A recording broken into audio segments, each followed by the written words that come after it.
So hi everyone and good evening.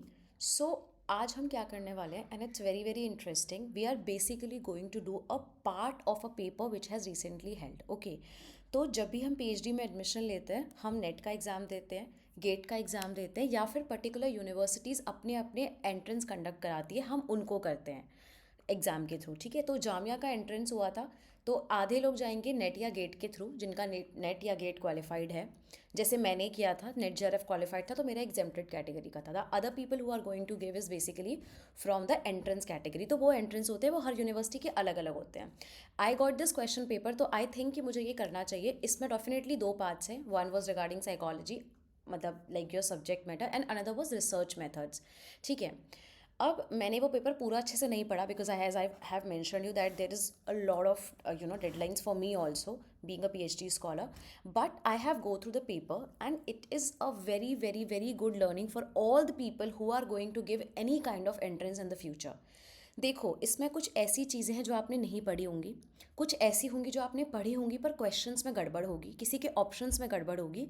And it's very very interesting to note that कि हम इन्हें कैसे attempt करेंगे.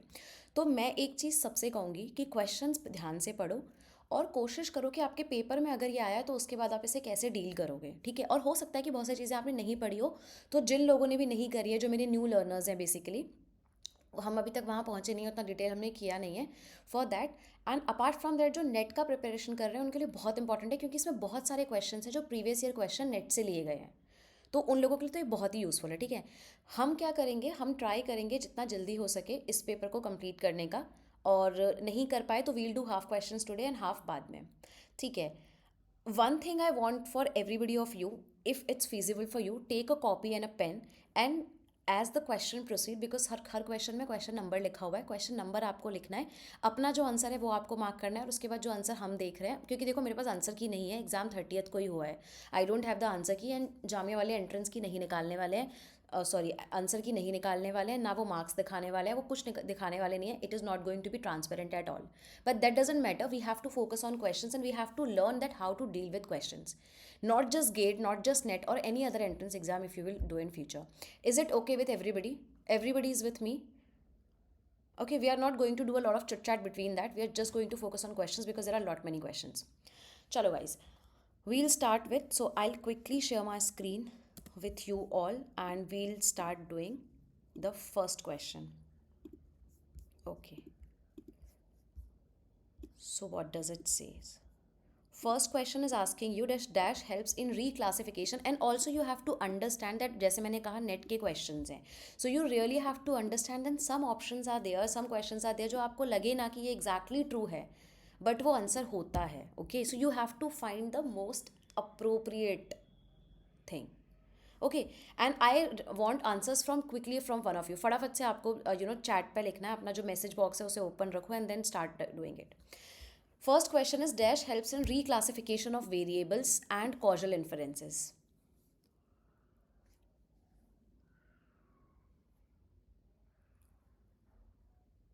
Quickly write your answers. कोई बात नहीं, तुक्का मार दो, doesn't matter.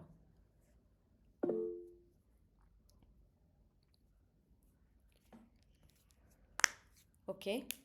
Fast guys, fast. We have to do it like in a rush. अगर हमने नहीं किया तो टाइम हमारे पास नहीं बचेगा ज़्यादा. देखो, वेरिएबल्स का रिक्लासिफिकेशन करना है हमको. ठीक है, और हमें कॉजल इन्फरेंसेस निकालने हैं. ठीक है, तो ये जो चीज़ें हैं ना, reclassification of variables and causal inferences, ideally जो ये है वो रिसर्च डिज़ाइन से होना चाहिए.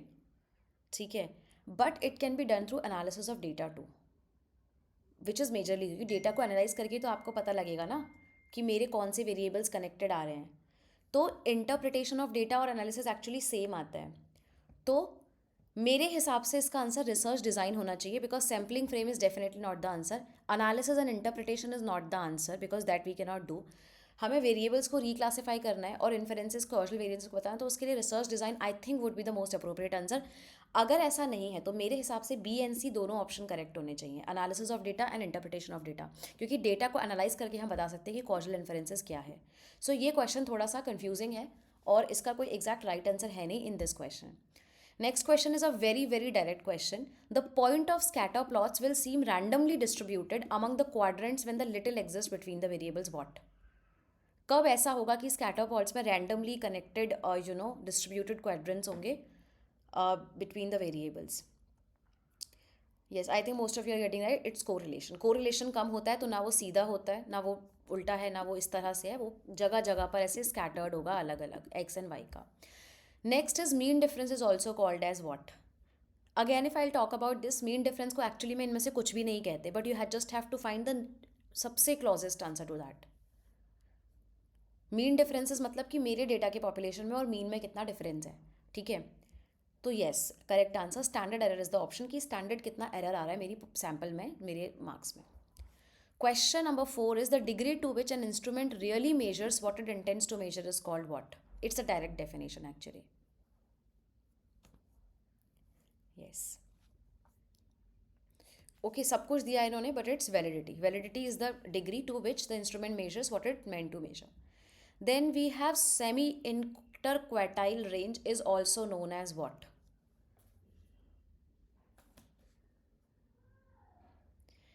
ठीक है, ये तो बहुत ही बेटा ऑब्वियस क्वेश्चन है. अगर किसी ने नहीं भी पढ़ा वो तुक्के से भी कर देगा कि रेंज मीन एंड मोड तो होगा नहीं, बिकॉज सेमी इंटर क्वार्टाइल बता रहा है कि वो हाफ ऑफ द आपको बताना है, तो आपको क्वार्टाइल डिविएशन बताना है. उसका फॉर्मूला क्या होता है, कोई लिख सकता है फटाफट चार्ट में?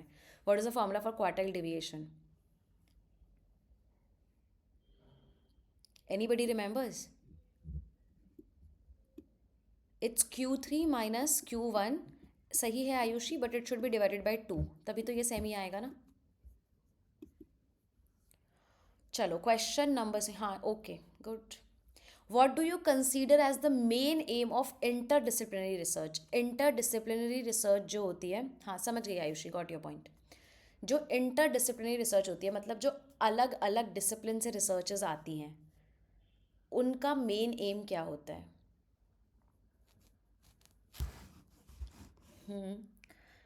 ठीक है, okay. So obviously to reduce the emphasis of single subject, ये तो बिल्कुल, ही तो नेगेटिव टर्म है, ये हो ही नहीं सकता. हम क्यों किसी को रिड्यूस करेंगे? ओवर सिंप्लीफाई करने के लिए भी नहीं होगा, कोई नया ट्रेंड भी ऐसा सेट नहीं होगा. हमें एक हॉलिस्टिक अप्रोच निकालनी है. क्यों निकालनी है हॉलिस्टिक अप्रोच? क्योंकि हम अलग अलग डिसिप्लिन से अलग अलग पॉइंट ऑफ व्यू लेके आ रहे हैं, उन सबको मिला के हम एक हॉलिस्टिक अप्रोच बना रहे हैं. ओके, रिसर्च का फर्स्ट स्टेप क्या होता है? The first step of a research. अब देखो ऑप्शन से दिए हैं, selecting a problem, searching a problem, finding a problem, identifying a problem. Actually ये क्वेश्चन इलॉजिकल है, but they have gone by definition, जो डेफिनेशंस दी होती है ना बुक में वैसे. तो yes, it is identifying the problem. Problem को पहले आइडेंटिफाई करना. Next question number 8, a research paper is a brief report of research work based on what? एक रिसर्च वर्क में क्या होता है? Okay, B C, then B C. So पता है किसी को प्राइमरी या सेकेंडरी डेटा क्या होता है? क्विकली कोई माइक ऑन करके बता सकता है? मैम प्राइमरी वो जो हम खुद ऑब्टेन करते हैं, and secondary that we obtain from other sources like articles और other research. Exactly, very good, correct Anushka. So primary is what we have collected and secondary what we have collected from others, जो दूसरे researches से आए. तो एक जब हम एक रिसर्च वर्क या एक रिसर्च पेपर जब हम पब्लिश करते हैं तो उसमें both primary and secondary data होते हैं. क्यों? क्योंकि मैंने जो अपनी खुद की रिसर्च करी है वो भी होगा, साथ ही साथ जो रिव्यू ऑफ लिटरेचर का सेक्शन में लिखती हूँ या जो डेफिनेशन या रिसर्च पेपर को लिखने में जो मेरी मदद करते हैं वो मेरा सेकेंडरी डेटा होता है, which I have taken from other researches and I have not collected it my own. ठीक है, तो सी ऑप्शन है. सॉरी गाइस, किसी को कोई कन्फ्यूजन होना अगर तो वहीं पे मुझे स्टॉप करके बोलना, ठीक है. Question 9, in the process of conducting formulation of hypothesis, उसके बाद क्या होता है? अगर मैंने फॉर्मुलेशन ऑफ हाइपोथेसिस कर दिया उसके बाद क्या होगा? गाइस ए कैसे होगा? Statement of objectives. ऑब्जेक्टिव तो हम पहले ही लिख देते हैं, हमें स्टडी में क्या करने हैं, हाइपोथेसिस में थोड़ी करेंगे. I got one answer correct which is the collection of data, क्योंकि अब हाइपोथेसिस मेरा आ चुका है कि ये होने वाला है. अब now I will go quickly to collecting the data. ठीक है, then we have generalised conclusion on the basis of sample is technically known as what? Sample को क्या कहते हैं, उससे अगर आपको याद हो तो आपको ये आंसर आ जाएगा.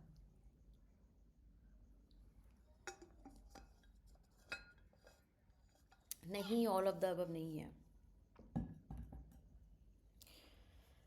Yes, it's C which is a statistical inference. क्यों मैं बताती हूँ, बिकॉज सैम्पल को हम कहते हैं स्टैटिस्टिक्स और पॉपुलेशन को हम कहते हैं पैरामीटर.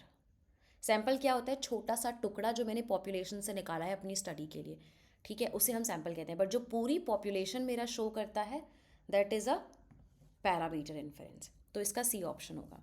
टेक्निकली सी होना चाहिए, बट हो सकता है वो लोग आंसर की में डी लिख दें. I can not be sure of it. Then the experimental studies based on what. Experiment पढ़ा है आप लोगों ने? एक्सपेरिमेंटल स्टडी में क्या होता है? This is actually telling you that how deep you study. ठीक है. Yes, it's the manipulation of variables. ठीक है, we simply manipulate the variables and we like independent, dependent, whatever the variables which are there. The main characteristic of scientific research is what? This is actually again confusing. D is not the answer according to me. D should not be the answer. मेरे हिसाब से D answer इसका नहीं होना चाहिए. अगर होता है आंसर की में then they have thought it differently. D answer नहीं होगा गाइज. अगर आप कहीं भी पढ़ते हो that what is a basic thing, research should be verifiable and empirical. Empirical हम कितना करते रहते हैं, ऑब्जर्वेबल, ठीक है. थ्योरेटिकल एंड एक्सपेरिमेंटल ज़रूरी नहीं है. आप एक बात बताओ, क्या आप सारी स्टडीज़ को एक्सपेरिमेंटल में कर सकते हो? कितनी स्टडीज़ हैं साइकोलॉजी में, कितने सारे आपने मेथड्स पढ़े होंगे, क्वालिटेटिव और क्वांटिटेटिव, वो सब आप नहीं कर सकते एक्सपेरिमेंटल में. हर चीज़ में थ्योरी हो ये भी ज़रूरी नहीं है. मेरे हिसाब से इसका आंसर बहुत स्ट्रांगली ए होगा, which is empirical, which is observable. और कहीं भी डेफिनेशन अगर आप पढ़ते हो तो आपको यही मिलेगा डेफिनेशन में. Okay, question number 13 is asking authenticity of a research finding is its what? कि रिसर्च ऑथेंटिक है. Guys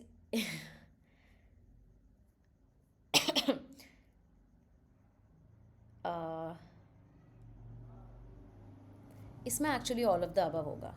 originality should be there in the research, validity should be there what it claims to measure, and वो objective होनी चाहिए. वो subjectivity नहीं कि मैं कर रही हूँ तो अलग आ रहा है, तुम कर रहे हो तो कुछ अलग आ रहा है. तो इसमें ऑल ऑफ द अबव होना चाहिए. Okay. Question 14, which technique is generally followed when the population is finite. आपके पास एक पॉपुलेशन है. Yes, authentic means real. Very good. आपकी पॉपुलेशन फाइनाइट है, मतलब आपको पता है कि मुझे इन लोगों से डेटा कलेक्ट करना है, इतने लोग हैं जिनमें से मुझे करना है. उस सिचुएशन में आप कौन सा सैम्पलिंग डेटा करोगे?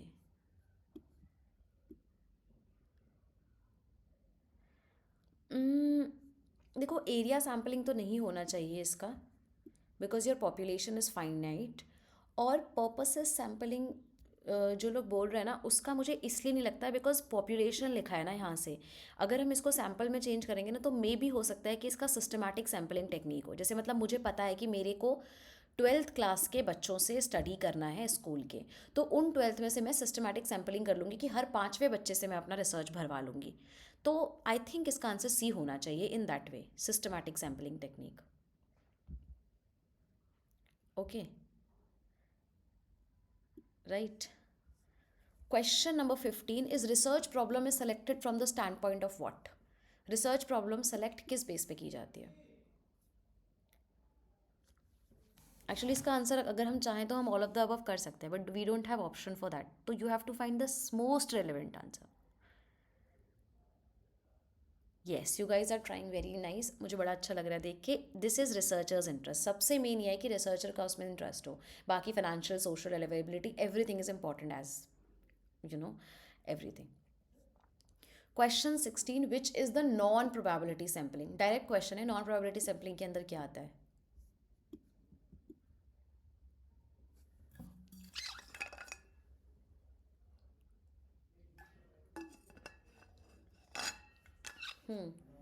सही है. Quota is a non probability, बाकी random, systematic, stratified, all other probability sampling. Very good guys. Question 17 is asking, like try it very very nicely, which of the following sampling method is appropriate to study the prevalence of AIDS amongst male and female in India in 1996, 2006 and 2016. Particular time period पे मुझे mail और females में ads का जो prevalence है वो देखना है, उसके लिए सबसे बेस्ट सैम्पलिंग कौन सी होगी? Hmm, देखो आपको ना प्रैक्टिकली नहीं सोचना, आपको थ्योरेटिकली सोचना है, क्योंकि प्रैक्टिकली तो करते आप एक ही हो, विच इज़ कन्वीनियंट सैम्पलिंग या purposive sampling for better word if you use. तो इसमें कोटा नहीं होगा गाइस, क्योंकि कोटा एक नॉन प्रोबेबिलिटी सैम्पलिंग है, और कभी भी जब आपको चूज़ करने को दिया जाए ना, तो आप नॉन प्रोबेबिलिटी सैम्पलिंग बहुत ही ऐसी सिचुएशन में चूज़ करोगे जब आपको लगेगी यार अब तो कुछ नहीं हो सकता। ठीक है, क्लस्टर तो एरिया के हिसाब से, एरिया का तो कुछ बोला नहीं है इन्होंने। और सिस्टमैटिक सैम्पलिंग तब होता है जब आपको पता होता है कि हाँ ये मेरी पॉपुलेशन है, मुझे इसमें से डेटा लेना है। तो इसका आंसर डी है, which is a stratified random sampling. I tell you why. Because 1996 में मैं क्या करूँगी, मैं एक जगह जो भी मुझे लेना है अपना एज का, उसमें मैं मेल एंड फीमेल देखूंगी कि मेल एंड फीमेल पॉपुलेशन में कितने हैं, उस हिसाब से मैं अपना स्टार्टा बनाऊंगी कि हाँ मान लो 50 फीमेल्स है या फिर 40 फीमेल्स है, 60 मेल्स हैं, एंड उसके बाद मैं उसमें से 8 का प्रेवलेंस देखूंगी। तो स्ट्रैटिफाइड रैंडम सैम्पलिंग होगा, क्योंकि मैं एक स्टार्टा बनाऊंगी, मेल का अलग फीमेल का अलग, और उनके रेशियो के हिसाब से, उनकी पॉपुलेशन के हिसाब से मैं सैम्पल लूँगी with in particular time period, and this is how I will come up with my research. हालांकि रियल लाइफ में मैं ऐसा नहीं करूँगी गाइज। देखो मैं आपको बताती हूँ, मैं खुद पीएचडी कर रही हूँ, सो आई कैन टेल यू, और आगे रिसर्चेस भी मैंने देखे हैं और आप लोगों ने भी देखे होंगे आई एम श्योर। एक्चुअली में जो रिसर्चेस होती हैं उनका बजट उतना नहीं होता है कि वो उतने लार्ज स्केल में की जाएँ जो नॉर्मल लेवल पर रिसर्चेस होती हैं। करते हैं, मैं ऐसा डिनाई नहीं कर रही कि लोग ऐसा मेथड यूज़ नहीं करते, बट ये थोड़ा मुश्किल है करना। तो ऑब्वियसली प्रैक्टिकलिटी तो ये है कि लोग आसान चूज़ करते हैं, लोग यही चूज़ करेंगे, लेकिन आपको जब अगर थ्योरी में पूछा है तो आपको सबसे बेस्ट देना जो आपके हिसाब से बेस्ट हो। Next is the basis on which the assumptions are formulated. अब देखो ये क्वेश्चन दिया है इन्होंने, इस क्वेश्चन का कोई सेंस बनता है? अजम्पशंस किस बेस पे आप फॉर्मेट कर सकते हो? अजम्पशंस मतलब कि आपने एज्यूम किया है कि ऐसा होने वाला है।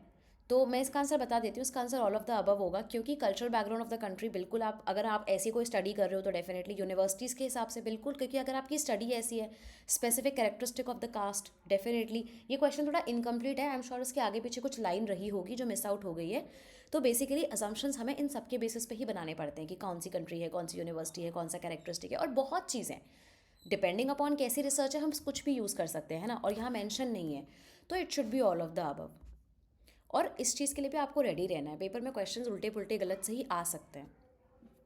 चलो, question number 19, if a researcher conducts a research to finding out which administrative style contributes more to the institutional effectiveness.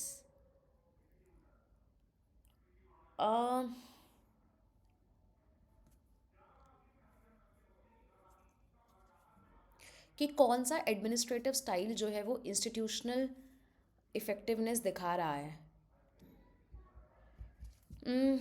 Okay, so actually I think ये एक्शन होना चाहिए, आई फील सो, बिकॉज कौन सा अच्छा दिखा रहा है उसके लिए मैं पूरा plan, react and then reflect करना पड़ेगा ना, एंड फिर दोबारा करना पड़ेगा, तो अप्लाइड भी होगा इसका आंसर, क्योंकि अप्लाइड के अंदर ही आता है, but I think it should be action research, I think so, may be I can be wrong, but I think action research होगा, because we are talking towards something, or maybe applied can also be right, because we are not talking specifically about a problem, we are just talking about कि कौन सा administrative style अच्छा है. So yes, we can go with applied here, maybe. Again, I am not sure of this because मुझे खुद confusing लग रहा है. बिकॉज एक्शन इज बेसिकली जहाँ पर आपके पास कोई इमीडिएट प्रॉब्लम होता है, उसका सोल्यूशन लेना होता है, तो यहाँ पे कुछ प्रॉब्लम का नाम नहीं लिखा हुआ है, तो उस सेंस में आई एम सेइंग कि we can go with the third option which is applied, because we applied में तो obviously we search for the applications of it. चलो, नॉर्मल प्रोबेबिलिटी कर्व है गाइस, राइट टाइपिंग मिस्टेक है, it's normal probability. Okay, normal probability curve should be what? Positively skewed, negatively skewed, leptokurtic skewed और zero skewed. Very good guys, मेरी class के बच्चे पढ़ रहे हैं. It's zero skewed, very good. Positive and negative skewed definitely not. Leptokurtic कैसा होता है? ऐसा, वो तो डेफिनेटली स्क्यूड है, so it is zero skewed. Which of the following sampling method is based on probability? कौन सा सैम्पलिंग मेथड, मतलब बेसिकली प्रोबेबिलिटी सैम्पलिंग कौन सी है? Stratified, yes, because convenience, quota, judgement सारी नॉन प्रोबेबिलिटी हैं. ये थोड़ा सा मुश्किल हो सकता है guys, if you don't want to answer I can tell you this, क्योंकि ये आप लोगों ने पढ़ा नहीं होगा. It is basically asking you about जो अमेरिकन साइकोलॉजिकल एसोसिएशन है उसका फॉर्मेट क्या होगा क्वेश्चन का, and they are almost written same in a way, almost सारे सेम ही हैं. तो बेसिकली क्या होता है, हम नाम लिखते हैं, उसके बाद हम what we do, we do write the name. Is it C or is it A? Why everybody is saying C? Um,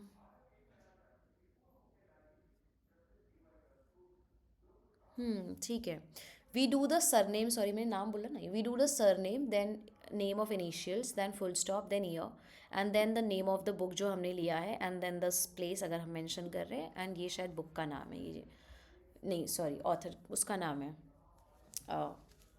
institution का आई गेस. सो या देर ऑलमोस्ट सिमिलर. ठीक है, तो maybe this will be the answer, otherwise you can check it also. ठीक है, this is also ठीक है, नहीं ठीक है, fine. Question 23, the variable which impacts the relationship between an independent variable and dependent variable is known as what. जो independent और dependent variable के बीच का रिलेशनशिप इम्पैक्ट करता है.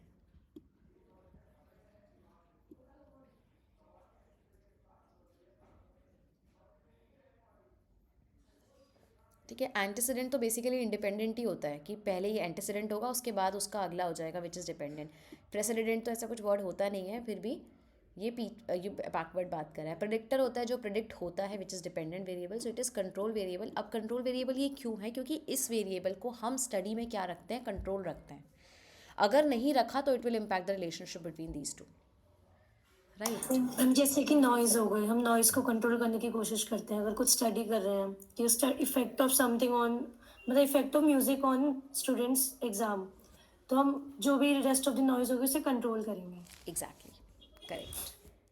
The conclusions, findings of which type of research cannot be generalized to other. कौन सी research मैं करूं कि मैं उसको जनरलाइजेशन नहीं कर सकती?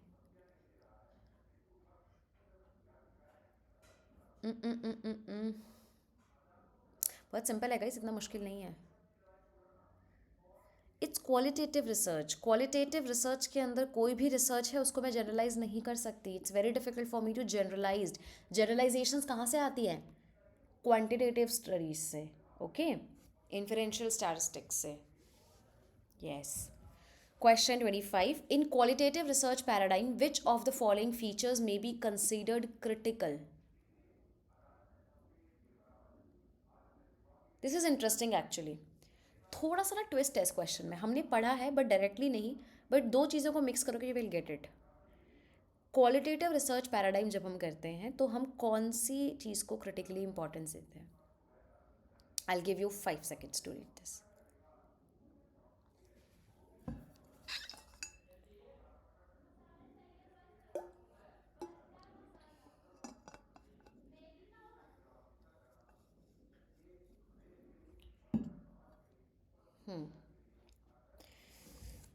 Okay, so first is saying data collection with standardized research tools. Qualitative में तो रिसर्च टूल स्टैंडर्डाइज हो ही नहीं सकते. Sampling design with probability sample techniques. No, again probability sampling कैसे करोगे उसमें? Data collection with bottom up बिल्कुल सही है, आप लोगों ने बोला. बॉटम अप मतलब क्या होता है कि आप स्टिमुलस पे इंपॉर्टेंस दे रहे हो एंड देन आप ऊपर की चीज़ अंडरस्टैंड कर रहे हो. तो मतलब आप एम्पेरिकल एविडेंसेस जो आप देख रहे हो पहले आप उस पर फोकस करोगे, उसके बाद आप जनरलाइज करोगे. तो क्वालिटेटिव स्टडी जब भी हम करते हैं, हम अपना रूल ये जनरली होता है कि आपको रिव्यू ऑफ लिटरेचर रखने की ज़रूरत नहीं होती है, बट फिर भी हम रखते हैं. मतलब रूल भी नहीं होता, बट जनरल हम ये मानते हैं कि हम जैसा जो मिला वो हम स्टडी कर रहे हैं और हम थ्योरी लिख रहे हैं. क्वालिटेटिव में ये होता है इन जनरल, बट क्वांटिटेटिव में हम पूरा review of literature, hypothesis, assumptions, objectives सब बना के जाते हैं. So top down is correct definitely. Sorry, bottom up is correct, top down is definitely wrong. Okay, I am sorry, I think मैंने ये बोला. It's bottom up, that we are going from bottom to top. Quantitative उल्टा होता है, it's like top to bottom. Okay. Question number 26. I'll read for you. In research on the effects of women's education on response to domestic violence, hypothesis ये found हुई कि literacy level का influence पड़ता है domestic violence में. Data analysis के time पे null hypothesis को एडवोकेट किया गया. On the basis of evidence ये पता लगाया गया कि जो नल हाइपोथेसिस है वो रिजेक्ट हो चुका है एट 0.01 लेवल ऑफ सिग्निफिकेंस. तो क्या डिसीजन की हम वारंटी दे सकते हैं कि ये तो बिल्कुल सही होगा अगर नल हाइपोथेसिस रिजेक्ट हो चुका है 0.01 लेवल पे? तो इसमें से कौन सी स्टेटमेंट है जो बिल्कुल पक्का है कि वो गलत ही, मतलब सही ही होगी?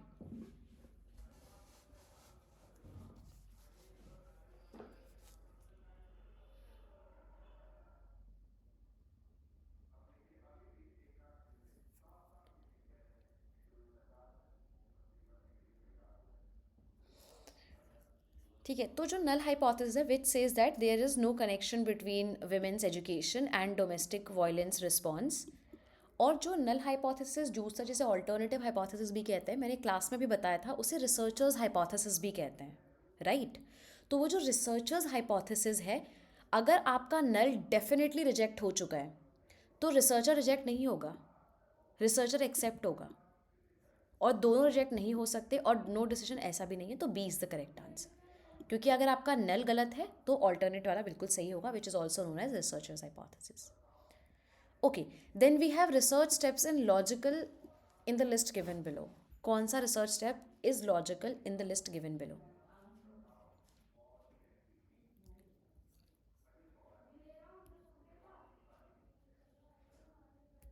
क्विकली क्विकली क्विकली, जैसे डेवलपमेंटल ऑफ रिसर्च डिज़ाइन लिखा है ना, तो इस ऑप्शन को तो आप पहले ही काट दो, इसको आपको आगे पढ़ने की ज़रूरत नहीं है। पढ़ना है आपको प्रॉब्लम फॉर्मुलेशन, फिर उसके बाद यहाँ पे एनालिसिस लिखा है। एनालिसिस कैसे करोगे? आप प्रॉब्लम बनाते ही एनालिसिस करने लगोगे क्या? This is not you are doing to do.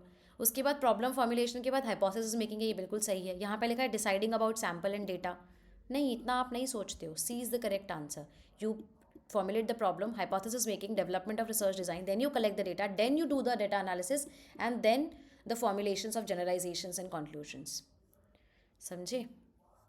Let's do question number 28. Issue of research ethics may be considered pertinent at which stage of research?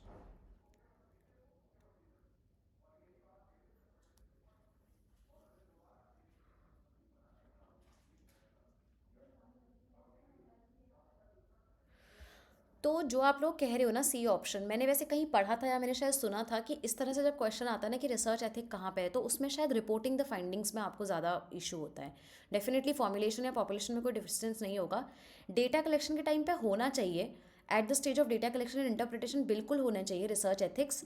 आप मतलब डेटा फ्रेम नहीं कर सकते, बट मैंने शायद ऐसा सुना है या मुझे ऐसी नॉलेज है कि मे बी जब ऐसे ऑप्शंस आते हैं तो आप रिपोर्टिंग द फाइंडिंग्स के टाइम पे आप यूजुअली करते हो। क्योंकि देखो क्या होता है, मैं आपको ये बताती हूँ, जब डेटा कलेक्शन होता है ना, तब तो आप यूजुअली नहीं रिसर्च लिखते हो ना, आप पूरा मेथड थोड़ा ना बताते हो रिसर्च पेपर में, आप यूजुअली रिपोर्ट फाइंडिंग्स लिखते हो। तो उसमें मैनिपुलेशन आपका हो सकता है कि वो, अगेन मैं आपसे बिल्कुल अग्री करूँगी कि सी ऑप्शन बिल्कुल करेक्ट है मेरे हिसाब से, but they do favour D also, so may be the answer की can say D about it. Question number 29, very simple, we have done it. Which is a set of activities which is a cyclic nature of action research? Action research में क्या use होता है? मुझे याद है we have that circle in there.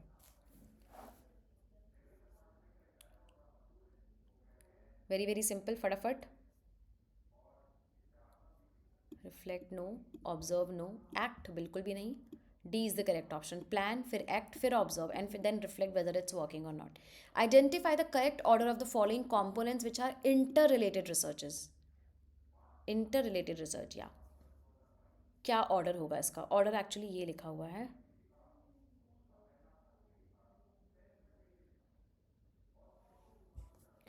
Guys ये थोड़ा option में गड़बड़ हुई है इसकी। This is nothing,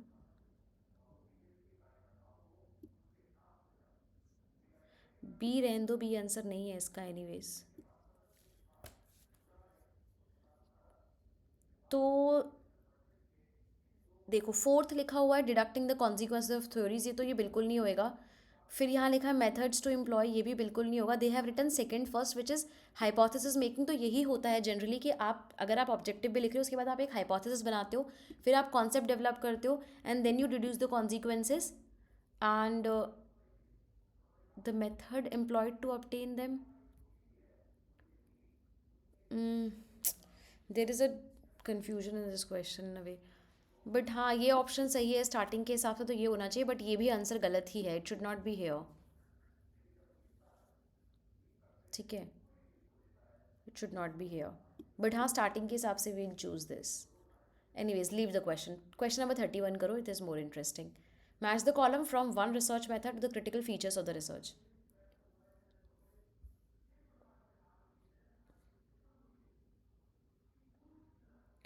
x post facto,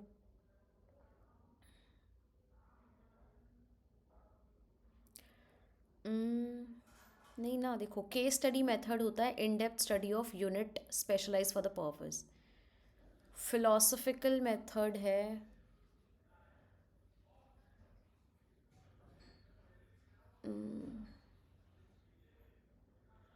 causal comparison in correlational studies हम कर सकते हैं एक्स पोस्ट फैक्टो में, क्योंकि एक्स पोस्ट फैक्टो भी एक एक्सपेरिमेंटल का ही टाइप होता है, ठीक है। देन वी हैव फिलोसफिकल आपको क्या करना है, ग्रेट थिंकर की इंटरप्रिटेशन अंडरस्टैंड करनी है, एंड डिस्क्रिप्टिव मेथड में you have to find out the status based on the study of large options. हाँ ठीक है, दिस इज़ राइट। सो ये इंटरवेंशन वाला किसी में भी सही नहीं, बिकॉज ये होता तो इंटरवेंशन वाला एक्सपेरिमेंट में होता। So D is the correct option. Okay, question 32, a researcher uses parametric test in the lieu of non parametric test for analysis and interpretation of result. एक रिसर्चर ने पैरामेट्रिक टेस्ट यूज़ कर लिया instead of non parametric, तो बताओ उससे क्या गलती हो गई है।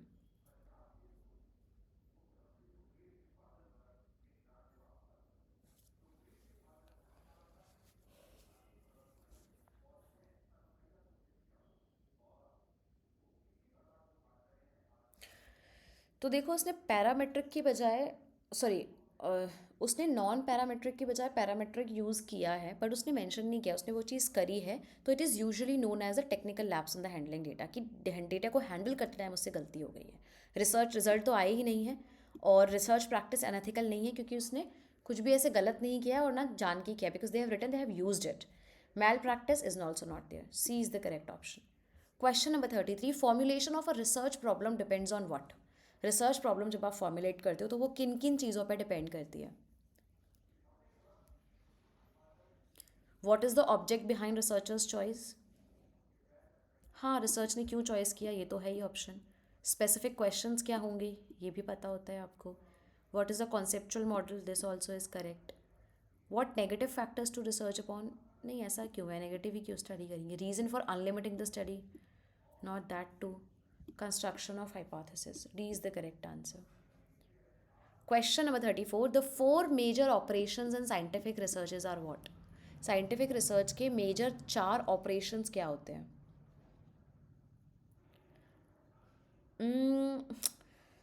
देखो गाइज, अब ये हो सकता है कि आप लोगों को ये कंफ्यूजिंग लगे, but let just go through it.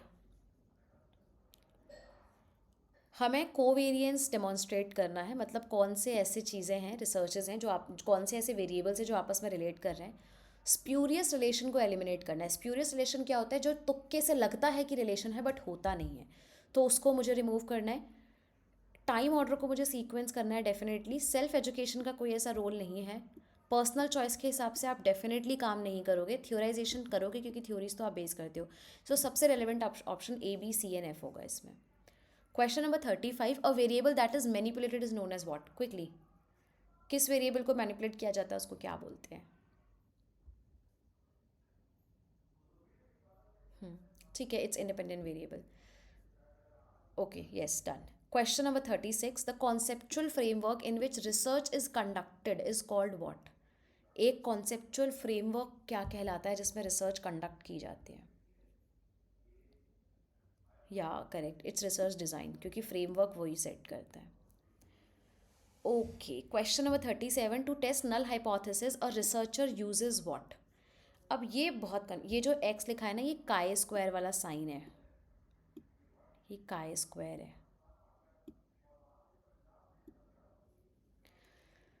अब मैं एक बात बताऊँ, that this question is it the option should be all of the above.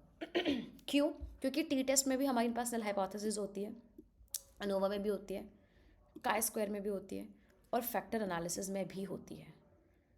नहीं होती है तो मुझे बताओ। सब में होती है। फैक्टर एनालिसिस में हम बोलते हैं वेरिएबल्स आपस में रिलेटेड नहीं है जितने भी हमने लिए होते हैं। काय स्क्वायर में हम बोलते हैं कि जो दोनों चीज़ें हैं वो इक्वल नहीं हैं। अनोवा में भी हम यही बोलते हैं, और टी टेस्ट में भी हम यही करते हैं।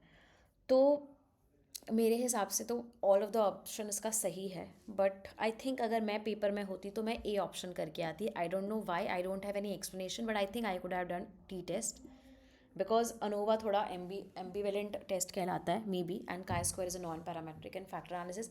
अगेन आई विल से कि सब में नल हाइपोथेसिस होती है, बट इसमें डायरेक्टली आईवीज एंड डीवीज की बात, तो मे बी मैं इसको मार्क करती, बट अगेन ये बिल्कुल गलत है। आइडियली इसका ऑप्शन सारे आंसर सही होने चाहिए। समझ गए? कोई डाउट है किसी को?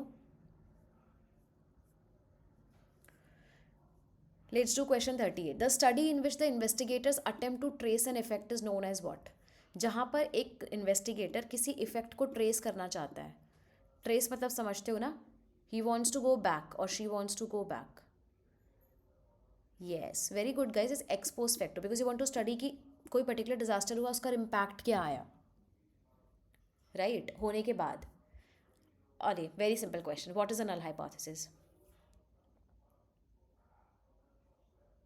Where there is no difference between the variables. A option is the correct. अगर आप देखोगे अब यही वेरिएबल्स जो है वो यहाँ पे सब में होता है, टी में, अनोवा में, काय में एंड फैक्टर एनालिसिस में. तो that's why this question is little bit like वो. The term phenomenology is associated with the process of what? Phenomenology का जो टर्म है वो किसके साथ एसोसिएटेड है? ये जो लिखा है एनालिसिस ऑफ वेरिएंस, ये अनोवा है. कोरिलेशन, प्रोबेबिलिटी, सब कुछ नहीं है related. It's qualitative only. Yes, phenomenology is phenomena को स्टडी करना, okay, in a real settings. Which one of the following is a research tool in quantitative research? Quantitative research में कौन सा टूल आता है? It's क्वेश्चनएयर. Yes. FGD is a focus group discussion. Observation and diagram, nothing. When two or more successive footnote refer to the same work, which one of the following expression is used? So maybe the people who are, like who are young, maybe do not know. Footnotes are basically whenever we refer something and नहीं. तो footnote or something when we refer और we give references. तो उस time पे जब हमें दो चीज़ों को एक साथ फुटनोट मतलब एक ही सोर्स को दो बार कोट करना हो, तो हम वो सोर्स बार बार ना लिखते हुए हम क्या करते हैं, हम ईबिड करते हैं. ईबिड का मतलब होता है इन द सेम प्लेस. और जैसे मान लो अगर आपने 42 में किया था तो आप लिखोगे ईबिड page number, let's say 42 question, let's say 42, मतलब 42 पेज में हमने जो किया है वही रेफरेंस यहाँ पर है, ताकि हमें रेफरेंस दोबारा नहीं रखना पड़े. I will explain you. जो ETL कर रहे हैं, जो एट ऑल होता है वो बेसिकली इसलिए होता है कि the person who have done the research. For example मैंने रिसर्च करी अपने 4 कोलीग्स के साथ, तो मेरे और उसके नाम के आगे हम एट ऑल लगा सकते हैं, ठीक है. या अपने जूनियर्स के, या जो मेरी सुपरवाइजर हैं वो अगर किसी के अंडर करवा रही हैं तो उनके नाम के बाद एट ऑल लग जाएगा. समझ रहे हो? तो एट ऑल इज जब बहुत सारे ऑथर्स होते हैं एक रिसर्च पेपर के, तब लगता है, ठीक है. And ibid is the same in same place. Question 43. The sequential operations in scientific research are what? ये ऊपर वाले के जैसा ही क्वेश्चन है इन a way. So it's like covariation, elimination of spurious relationship, generalization and theorization. A option. Exactly same question they have repeated it. Okay. Question number 44. Sampling error decreases with what? ये तो easy है guys. Sampling का जो error है वो कम कैसे होगा? Error कम करने का सबसे बेस्ट तरीका है अपने जो पॉपुलेशन है उसको इंक्रीज़ कर लो, मतलब अपने सैम्पल साइज़ को बढ़ा लो. पॉपुलेशन नहीं, sample. So increasing in sample size. Question 45 is the frequency distribution of a research data which is symmetrical in shape, similar to the normal distribution curve, but center at the peak is much higher. उसे क्या कहते हैं? बिल्कुल normal probability curve की तरह है, but peak में centre बना हुआ है. Yes, very good, very good. It's leptokurtic. Platykurtic is very flat, mesokurtic is normal probability curve. Question 46 is what is the basic rule for APA style of referencing format?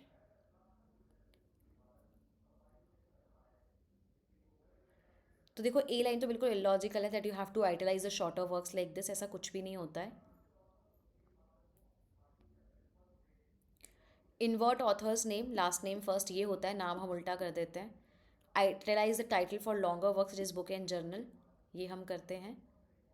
And alphabetically index reference, obviously index हमेशा alphabetically यानी ABCD के हिसाब से किया जाता है. कि it's not about कि किसकी रिसर्च अच्छी है बुरी है, पहले बात है A से अगर नाम जिसका शुरू है उसका पहले होगा, फिर B से, फिर C से. तो BCD will be right here. Question 47. Research ethics has a direct connection more often with stages of research. Again ये समवट सेम क्वेश्चन है कि रिसर्च एथिक का कनेक्शन कौन सी स्टेज के साथ सबसे ज़्यादा होगा.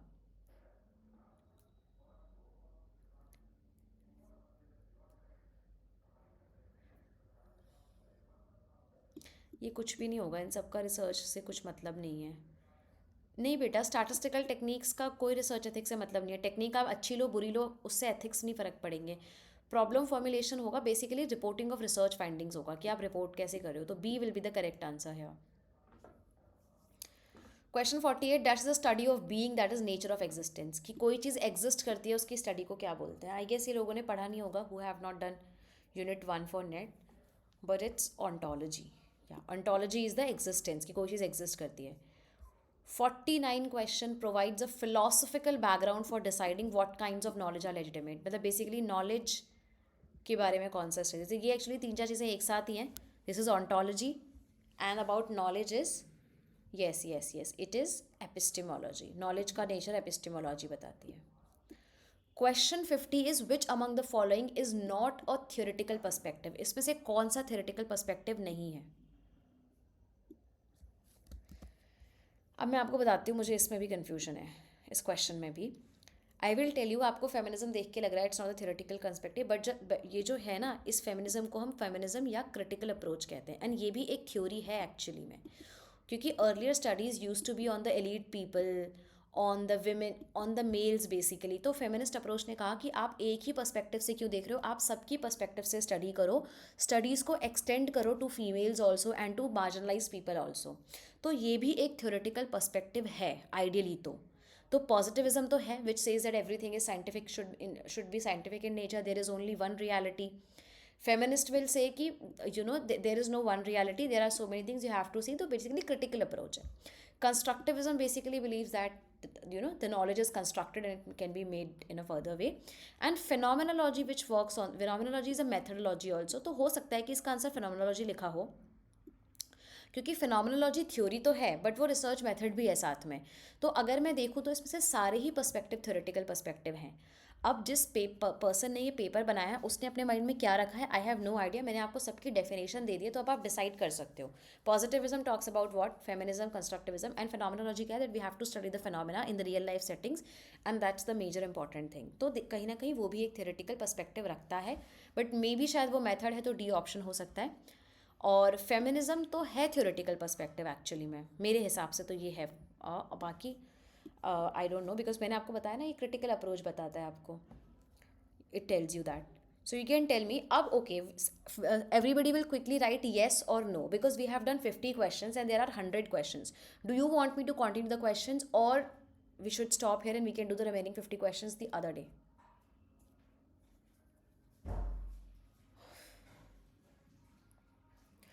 Okay guys, so we are stopping here and we are like pausing here. We'll do remaining 50 questions maybe tomorrow or day after tomorrow.